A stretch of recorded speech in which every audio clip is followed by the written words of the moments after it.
All right, welcome back again. I mean, I say this every time, but again, we have another incredible story.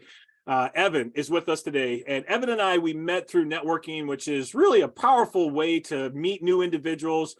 Frankly, Evan and I haven't known each other that long, but our very first networking call, I just felt like he was a brother from another mother. I mean, like it was really an awesome call. We had such a great time, and I was just like, you know what, Evan, I'd love to be able to get you on here for this podcast, for this story. So thank you for sharing. I'm sure the audience is going to be just astounded by your wisdom. And maybe I'm selling too much. I don't know, but thank you, Evan, thank you so much for being here.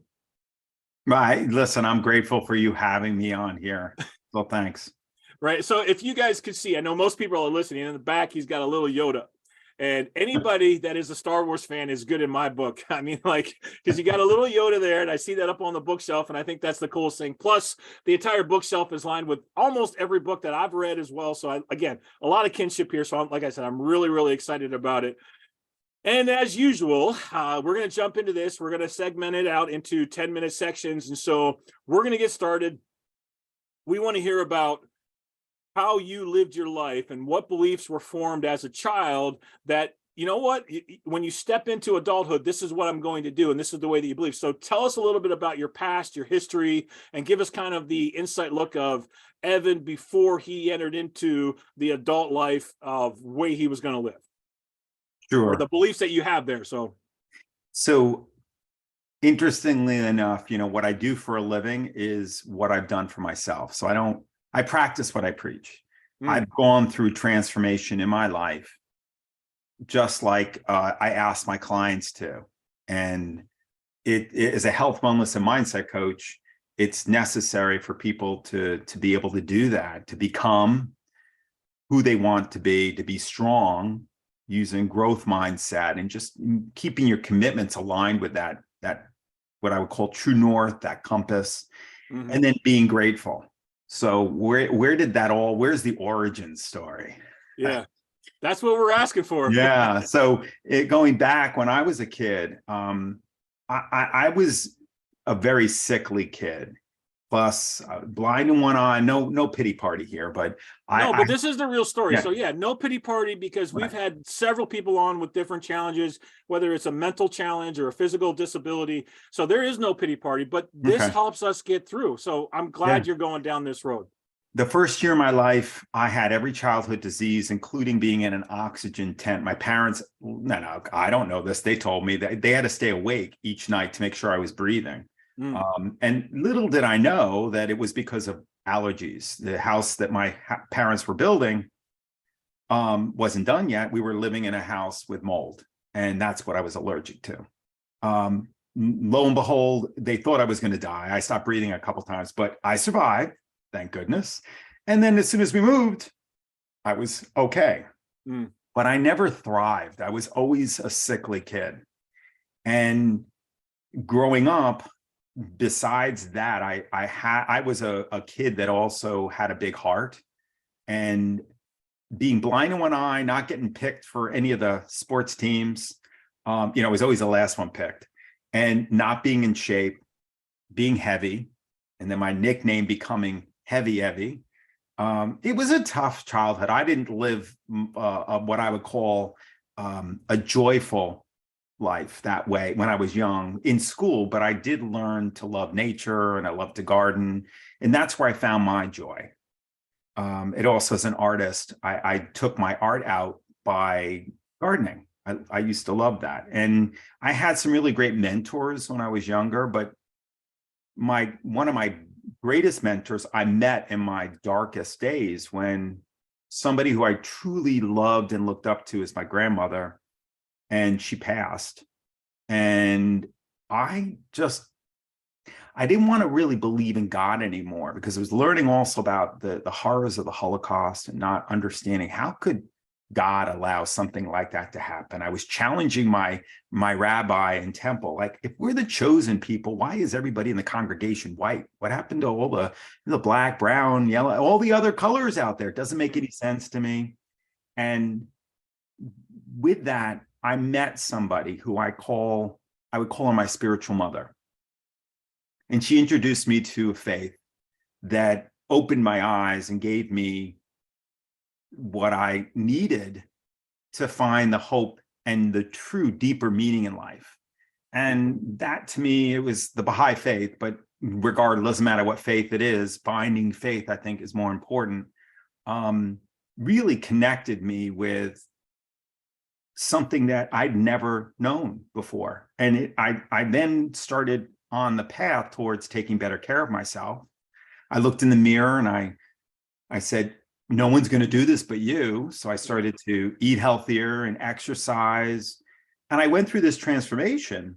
Well, let's hold on to transformation, because I mean, I love where this is going, but let's just dig into a little piece of this, because I love what you're talking about. Because you talked about a lot of challenges that you dealt with as a child stepping into this. And what I am curious to hear is, what did you cement because of what you had to go through? What did you cement to be true about life based on your path? Like, what growing up here's what happens is we look at our lives through that lens as a child, and we think that everybody is just like us. And so what beliefs did you find that you have now basically stepped into the adult life of with those do you know what I mean by what I'm asking there? It's like, what? Yeah, no, I have an understanding, but I can't tell you that I understood it then. But because this woman, her name was Mary Tomanio, Dr. Tomanio, looked at me through all the layers, the identities that I had created and to protect myself, she saw that true noble self that we're all born as. And she nurtured that. And what it taught me is that I'm lovable. Part of that was all about just being able to peel back those layers, the layers that I created to allow myself to survive. And at the time, now looking back as an adult, I can say this, but back then I didn't know it, but she tapped into it. And she gave me the tools to develop that. I think you're touching on a challenge that I see rampant in the United States even today, is that people look at themselves, and whatever challenge that they're going through, they don't believe that they're lovable, and they don't believe that they are whole as a human. And that's a significant, like I said, it's a challenge. It's something that is a belief that often stops us. Is that what you're referring to in that, like the layers and things, and then that she was able to look in and see, hey, there is a noble Evan in here, and she was able to draw that out? Is that what you're referring to? Yeah, she saw something in me that I didn't see, just like the other mentors in my life when I was even younger saw, and it helped me bloom. When I look back at Mrs. Lorion, my fourth grade teacher, she did the same thing. I remember her. I remember her name. I remember the experience of somebody who truly understood me. And this person truly understood me and was able to give me the tools to start developing myself, to start loving myself again, and start that's not enough. You have to, that's your private victories. You have to do the things you need to do, but then it led to more public victories where I then could make a difference. Like, what contribution did I want to make in this world? I didn't know. Yeah, let's talk about that a little bit. And it sounds like that's the catalyst, and that's the bend that you experienced, the very first one that really expanded your mind to the point like, hey, I am valuable as a person. I do have qualities that I can bring out and I can show people. Like, talk to me a little bit about that part of the journey, or that bend that was going on, and whether that was inspired by your mentor, or if that was something else that was internal. Like, talk to me a little bit about that part of the journey. How do you get yourself out from, and if somebody's listening, this is the question. Somebody's listening and saying, look, I have been bullied, or I have been mistreated, and I don't see myself as lovable, and I don't have any value. How does somebody like that be able to make that transition and pretty much go through some of the same processes maybe that you went through? How do they get started with that? And that's what we really want to dive into that. That's a great question. And it's the process of what I do with my clients. It's what I did is I learned to start making deposits and things other than my bank account, right? Everybody goes to work, they get a check, they want to put money in the bank, you get dividends, right? The whole idea is, why do we do it? For freedom, not to buy things, but for the freedom that it instills. Well, if you make deposits in your physical, mental, emotional, and spiritual bank accounts, you start building dividends. And that builds what I like to call, I labeled this something many years ago, about 30 years ago, the attitude muscle.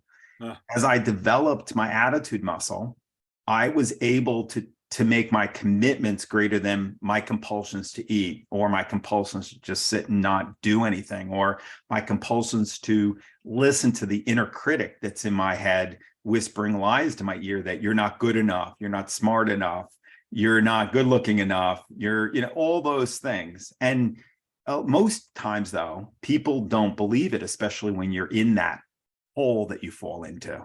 It's like walking down a street and there's a hole in the sidewalk and you fall in, and you blame everybody but yourself, and it takes you a long time to get out. But eventually you get out, and then you realize as you're walking down that same street, you see the hole, and this time you see it, you still fall in. It's not your fault. It takes you a real long time to get out, right? Well, now you get out and you're still walking down that street. Now you fall in the hole. You know that it's your fault. It's a habit. You get yourself out pretty quickly. And then what do? You start walking down the street and you see the hole. This time you walk around it. But the last time you keep walking. Now you decide to walk down another road. And that's the process of what I went through. And to make a long story short, right? I know. It sounds like there's so much in there that I would love to uncover, but again, we've only got a few minutes to start to tell the story. Right. And I hear you, man. I hear you. Keep going, man. Yeah, it's awesome. Well, taking that other road, it's a process. We are our drivers. We have to be in the driver's seat, right? We're in our cars driving in life. We're all driving towards the edge of a cliff. But the thing is, we're all going over the cliff. What I've found in life is to stop, take my foot off the gas, and really start enjoying the ride. And it's in embracing. That's where gratitude comes in. Embracing how grateful I am for every day that I have, for all the relationships that I have, for the life that I was given, and for all the people that I can, help. And I think that to me is probably the most powerful lesson that I learned in life. It's about service. It's about giving back. You can't not be happy with things. Yeah. Happiness is transactional in my book. True joy comes from helping others. And that's really what life's all about. Well, no, I completely agree. Let's if we can, if you're okay with this, talk to me about that situation when the mentor entered into your life, because it sounds like that was the biggest catalyst that started you on this journey of gratefulness and really adjusting, like you said, your attitude muscle.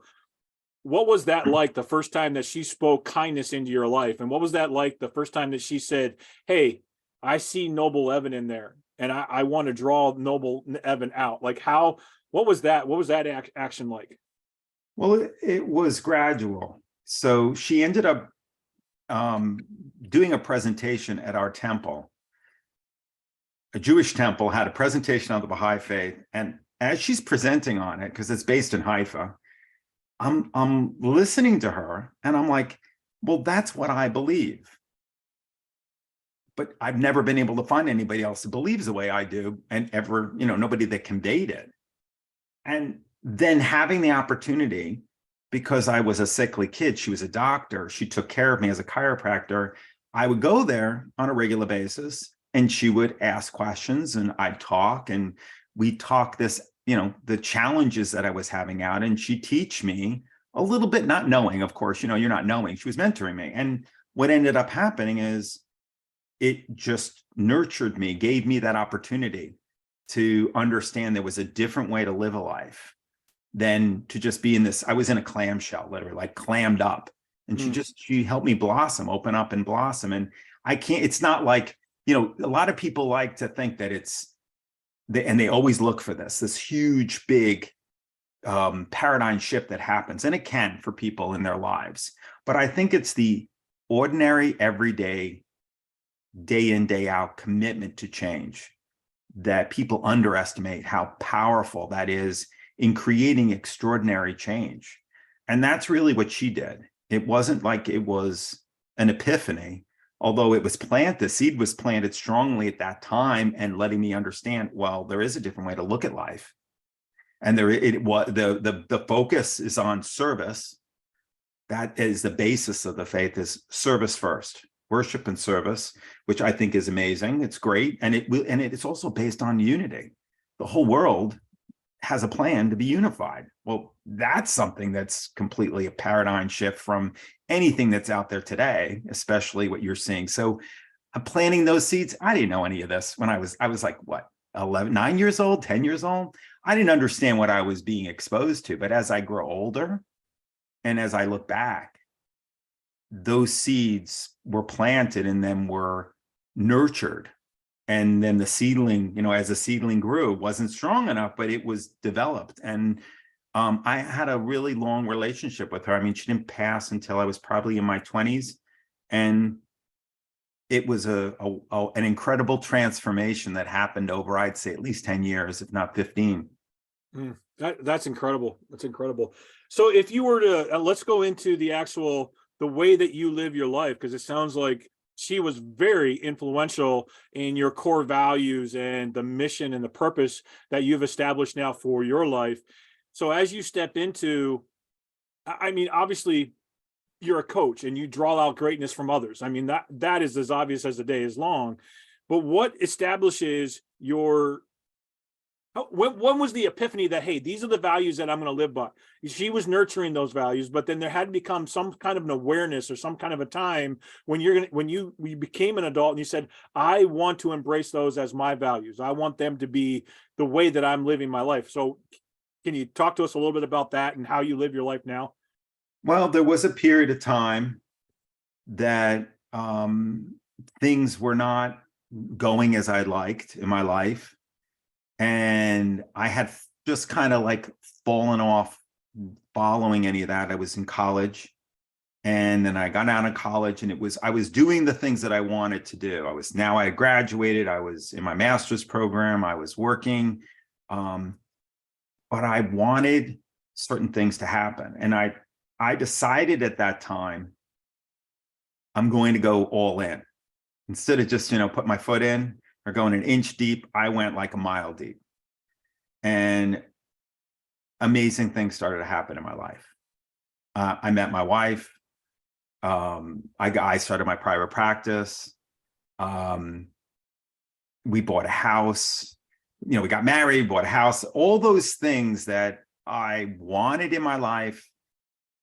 It wasn't like it just happened, but it was a commitment to living through that process. And I've taken it to a much higher level, where now it's just a matter of how do I take and give back, because I really have lived a blessed life. I'm very happy and blessed with what I've been able to accomplish in this life, but I have so much more to give. There's so much more contribution to give. Now it's a matter of how do I make that happen? And it's a matter of just staying true to what I learned back then. And it's not like, everybody thinks there's like a magic pill out there, or somebody will put it up on the internet, on Facebook or Instagram or LinkedIn. It's like, you just do this, or, follow this. I'm a coach for coaches. It's not, there's no secret to being true to yourself. There's no secret to being honest and being committed. There's no secret to waking up every day and being grateful, right? That's something, though, that a lot of people don't do. So many people today just wake up and they wing it. 75% of people in business just are in business to show up to get the paycheck, to have jobs. And to me, that's not a way of living. So if you're blindly imitating what you're doing yesterday and the day before and the day before that, I like to use that example because it doesn't work. It's like taking a piece of paper that was valuable, right? Remember when we used to have a Xerox machine, we'd copy everything and we'd copy the copy because we lost the original. Yep. Well, when you make a copy of a copy and then you make a copy of a copy, what happens? You start to see things that don't exist, that weren't there to begin with. Remnants show up. And then all of a sudden the words aren't clear. And before you know it, that original is completely corrupt. And that's kind of like how I work with my clients. I keep to the source of the original, and I keep them honest and true to it. And we go deeper. We find the deeper meaning of it's not a diet. It's not, I'm a health, wellness, and mindset coach. So it's not about dieting. It's the underlying issues. It's what's important to you. What's your why? What are you doing that's effective, but versus what are you doing that's self-defeating? And why are you doing those self-defeating things when you know? I had a guy yesterday I talked to. He's like, I know that this is not right for me, but I'm still doing it. And he's literally that honest, which means it's about self-awareness. And that's an important, that hole that you were talking about. You keep falling back in. Exactly. And that's real. When you have that self-awareness, though, that changes everything. Yeah. Because all of a sudden the eyes open up, right? And now you can't not look at that hole and say, oh, I didn't see it. You saw it. That's so true. So what are the values? What are the beliefs? What is your narrative right now? I've heard a couple of things, and I'm just going to try to draw this out, but you correct me, please. One is you said it's gratefulness. It's a matter of making sure that you stay in a grateful spirit. Two, you also brought up the fact of being of service to others and helping others. And those were two of the primary topics that you spoke about. But what's that? If you were to say, hey, this is the story of my life, what would you want somebody to hear about how you're living your life today? This is how you would define your story. Oh, I mean, to me, it's not about what happens to you, because everybody has different adversities. What I've learned in life is that no matter what comes my way, no matter what, it's either a gift or it's an opportunity. I choose to look at it as a gift. This came my way as a gift, and I'm grateful. Or it came to me as an opportunity to change or see it differently. And that, to me, is what I try to help my clients do. And that would be the thing that, rather than be reactive, it's looking at life through that lens. Really has changed my life. That is a huge narrative shift. I don't know if you realize how in depth that is, but that's really awesome. How many people live their lives looking at things that come their way either as a victim or as a curse or as, I mean, there's about 20 other different definitions we can give to that. But when you say, I am going to choose to follow a narrative, a true narrative of this is an opportunity or a gift, great things can change. And is that what you're saying? I don't want to put words in your mouth, but that's what I'm interpreting. It's not like I came up with it. It's like, no, I learned this through hard knocks, right? Life. You learn it that way. And isn't it a lot easier than thinking like, when I worry about something, and that means I'm in the fear state because I'm afraid of what might happen. That means I'm future based. I'm thinking about the future. Or if I'm constantly ruminating, I made that mistake. Oh man, I can't believe I did that. You're ruminating in the past, right? What does gratitude do? Gratitude puts you in the precious present. So when I realize that, I create pattern interrupts for myself, which I teach my clients too, but those pattern interrupts will keep you in the precious present. And then, focusing on that gratitude. It makes perfect sense. It doesn't sound easy to do, but it is.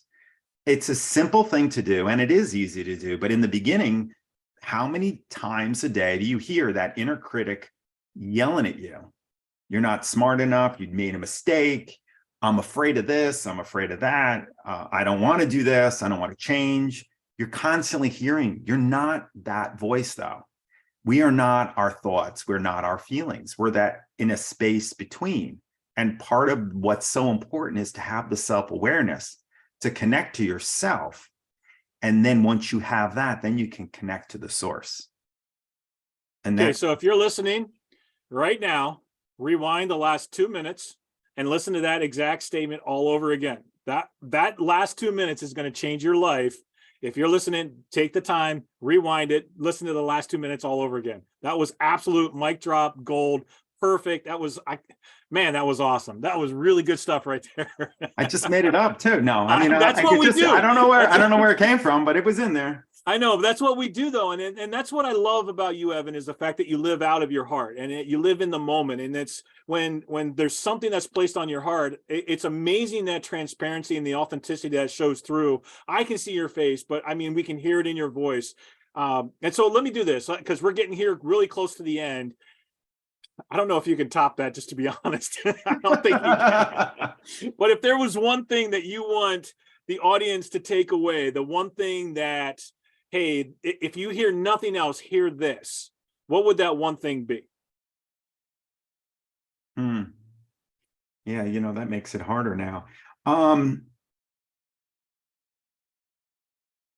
That no matter what happens in life, if you just focus on the precious present, on what you can do, just one thing, you just focus on that one thing. You say, you know what, I can do this.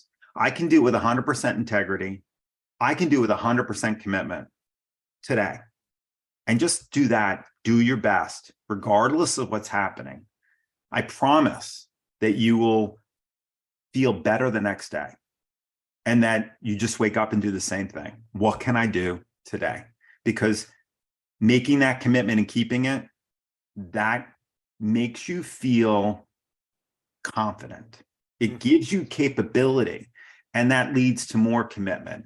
You just have to have the courage to say, I'm going to keep to this commitment, even if it's just like making your bed, if it's getting up at the same time every day. It doesn't matter what it is, if it's saying your prayers or if it's drinking water or making that extra phone call at work. It's just amazing what just one commitment, if you make that to you, and you're doing it for private victory, nobody else in the room, it's just you and yourself. And that to me builds, that's what character is all about. It's when nobody else is watching. It's what do you do? It's the hardest thing to do too. Oh, and stay consistent with it. I mean, we didn't really talk much about consistency, but I'm sure you do talk a lot about consistency. All right, so we did. You forgot about it. We did. I mentioned it's the day in, day out, week in, week out, the things that we do, the small things that we do every day. Absolutely. So, all right, if somebody wanted to get in touch with you, Evan, I know you have Pro Attitudes, but how would they be able to get in contact with you? What's the best way to get in contact? Email, socials, websites, you let us know. Well, I'm going to give you a link. I don't know whether to put in the chat or whether you just want me to We'll put it in the notes here. So go ahead and spell it out. But we'll definitely put it in the notes for people that they can go back and they can actually find it. So it's Pro Attitudes with an S, it's one word, proattitudes.com/follow it's my link tree. It has everything there, including my gift for people listening. There's they can schedule a complimentary complimentary visit with me, as well as I have a health wellness, what I would call a lifestyle challenge assessment that they can take. The link is there for them too. And all my channels, Facebook, Instagram, TikTok, I'm on it, all LinkedIn. Wherever you are. And I'm giving a daily dose of this right on all of those platforms. Awesome. Well, again, thank you so much for being with us today. Thank you for sharing the story.